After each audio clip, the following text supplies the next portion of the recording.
नमस्कार, जय श्रीराम. मी आमदार सचिन कल्याण शेट्टी, अक्कलकोट. 2 दिवसापूर्वी अक्कलकोट मधील जे गोरक्षकांनी जे बैल पकडले होते, त्या जे समाज माध्यमांवर जे पोस्ट झाले, व्हिडिओ झाले, त्याचा खुलासा करण्यासाठी मी हा व्हिडिओ शेअर करत आहे. या महाराष्ट्रातील समस्त हिंदू बांधवांनी ह्या बाबतीत खूप ठिकाणी या समाज माध्यमात खूप जणांनी आपल्या भावना व्यक्त केल्या. यातील वास्तव गोष्ट ही अशी आहे, मी 2 दिवसापूर्वी भगवान व्यंकटेश्वराच्या दर्शनासाठी तिरुपतीमध्ये होतो. त्यावेळी तालुक्यातील काही शेतकऱ्यांचे मला फोन आले. आमच्या गायी बैल गोरक्षकांनी पकडलेले आहेत आणि मी खात्रीसाठी त्या सगळ्या शेतकऱ्यांशी बोललो. ते सगळे शेतकरी अक्कलकोटचे माझ्या विधानसभेतले होते आणि त्या सगळ्या शेतकरी माझ्या ओळखीचे होते. नुसते ओळखीचे नाही, मी त्या गावातील त्यांची पूर्ण पार्श्वभूमी माहिती काढली. सरपंच असतील, प्रमुख नेते असतील, यांच्याकडून माहिती काढून घेतली आणि पोलीस तपासात सुद्धा पोलिसांच्या लक्षात आले की ही बैल जे आहेत, ही बैल ही कत्तलखान्याकडे जात नसून अक्कलकोट हा महाराष्ट्राचा शेवटचा तालुका आहे. अक्कलकोट नंतर कर्नाटक सुरू होतो आणि सीमावर्ती भागामध्ये पलीकडे कर्नाटकात देवर हिप्परगी म्हणून गाव आहे आणि त्या देवर हिप्परगीमध्ये जनावरांचा मोठा बाजार भरतो आणि त्या बाजारासाठी ही बैल शेतकरी घेऊन चालले होते. शेतकरी कुणी असेल तर त्यांच्या लक्षात येईल की ही जी बैल होते हे एकदम हट्टेकट्टे होते. हे कसणारे म्हणजे शेती करणारे, शेतात सध्या वापरात येणारे असे बैल होते. एकेका बैलाची किंमत साधारण 1 ते 1.5 लाख किमतीचे होते आणि विशेषतः हे सगळे शेतकरी हिंदू होते आणि माहिती घेतली असता असे संशयास्पद एकही गोष्ट आढळली नाही. त्यामुळे पोलीस प्रशासनाने हा निर्णय त्या शेतकऱ्यांकडे संबंधित बैल त्यांच्या ताब्यात दिले आणि मीही त्यांची खात्री केली. मलाही खात्री झाली.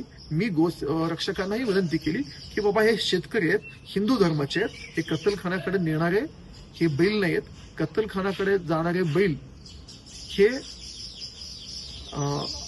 वय झालेले किंवा जे निरुपयोगी आहेत असे जनावरे कत्तलखान्यात जातात. धट्टेकट्टे 1,00,000-1.5 लाख किमतीचे बैल कधीही शेतकरी जे असतील त्यांच्या लक्षात येईल.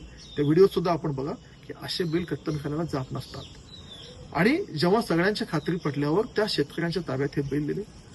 सोशल मीडियावर जे फिरत आहे की हे बैल कत्तलखान्याकडे गेले, यातली एकही बैल ही कत्तलखान्याला गेलेली नाही. सगळी बैल ह्या त्या शेतकऱ्यांच्या ताब्यात आहेत.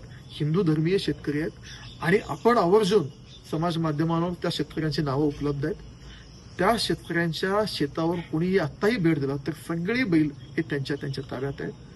सचिन कल्याण शेट्टी हा बाल स्वयंसेवक राहिलेला आहे. प्राथमिक संघदृष्ट्या प्रथम वर्ष पूर्ण केलेलं आहे. माझे वडील दोन्ही कारसेवक राहिलेले होते आणि सचिन कल्याण शेट्टी आणि कल्याण शेट्टी कुटुंबात हिंदुत्व आणि गोसेवा हे आमच्या नसानसात भिनलेलं आहे. मी समस्त हिंदू बांधवांना एक गोष्ट आश्वस्त करू इच्छितो, कुणीही माझ्या भूमिकेवर संशय व्यक्त करू नये ही माझी विनंती आहे. कारण देव, देश आणि धर्म ह्या बाबतीत कधीही तडजोड करणारा कार्यकर्ता सचिन कल्याण शेट्टी नाही. प्रसंगी मी माझा जीव देईन पण धर्माला धक्का लागेल असं एकही गोष्ट माझ्याकडून या जन्मी कदापि नाही होणार. मी स्वतः गोसेवक आहे. माझ्या शेतात आपण जर आलात तर 200 गायी हे माझ्या शेतात आजही आहेत. मी गेल्या कित्येक वर्षापासून गोसेवा करतो आणि मागील 2 वर्षापूर्वी आपण सांगू इच्छितो, अक्कलकोटमध्ये बकरी ईदच्या दिवशी 250 गायी पकडून आम्ही स्वतः प्रशासनाच्या ताब्यात दिलो होतो, गुन्हाही दाखल केलो होतो. त्यामुळे अक्कलकोट विधानसभेमध्ये कुठल्याही गोमातेला धक्का लागणार नाही. असं काही घडलं तर सचिन कल्याण शेट्टी हा सक्षम आहे. कदापि मी मगाशी म्हणल्याप्रमाणे ह्या जन्मात देव, देश आणि धर्माला धक्का लागणारे एकही गोष्ट माझ्याकडून होऊ नये. आणि ज्यांनी सोशल मीडियावर हिंदू बांधवांनी अनावधानाने, गैरसमजाने काही आपल्या भावना व्यक्त केल्या, मी आपल्या भावना समजू शकतो, पण ह्या सगळ्या गैरसमजुतीतून आहेत आणि खूप साऱ्या गैरसमजुतीतून झालेल्या पोस्ट आहेत आणि ह्यात काही राजकीय लोकांनी पण एंट्री केली. त्यांनीही केलं. राजकीय लोकांचं सोडून देऊ, पण माझ्या हिंदू बांधवांना मला एवढंच हात जोडून सांगायचे आहे की मी हिंदू धर्मातील शेतकरी होते. 1,00,000, 1.5 लाख रुपयाचे रकमाचे बैल जर हे आपण त्यांच्या तावडीतून घेतलं असतो तर काही शेतकरी असे बोलत होते की आम्हाला आत्महत्या केल्याशिवाय पर्याय नाहीत. हेही आपले बांधव आहेत, हिंदू धर्माचे आहेत, शेतकरी आहेत. ह्यांना त्रास होऊ नये, ह्यांची शेती अडचणीत येऊ नये म्हणून पोलीस प्रशासनाने निर्णय घेतला आणि मलाही ते पटलं. खूप साऱ्या अक्कलकोटमधील गोरक्षकांना हे पटलं. त्यामुळे खूप साऱ्या अक्कलकोटमधील गोरक्षक ह्यातून निघूनही गेले. पण काही गैरसमजातून हा प्रकार घडलेला आहे. आपण सगळ्यांनी जो महाराष्ट्रात हा नेगेटिव्ह पसरला गेला होता त्याच्यासाठी कुठेतरी खुलासा व्हावा म्हणून मी आपल्याला हा व्हिडिओ शेअर केला.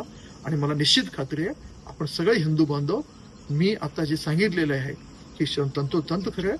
आणि यातून कोणाची आशंका असेल आपण त्या शेतकऱ्यांकडे संपर्क साधून ती बैल आजही त्यांच्या शेतात आहेत का नाही आपण निश्चित खात्री करा. सगळ्या शेतकऱ्यांच्याकडे ते बैल आपल्याला उपलब्ध असतील. धन्यवाद. जय हिंद, जय श्रीराम, जय गोमाता.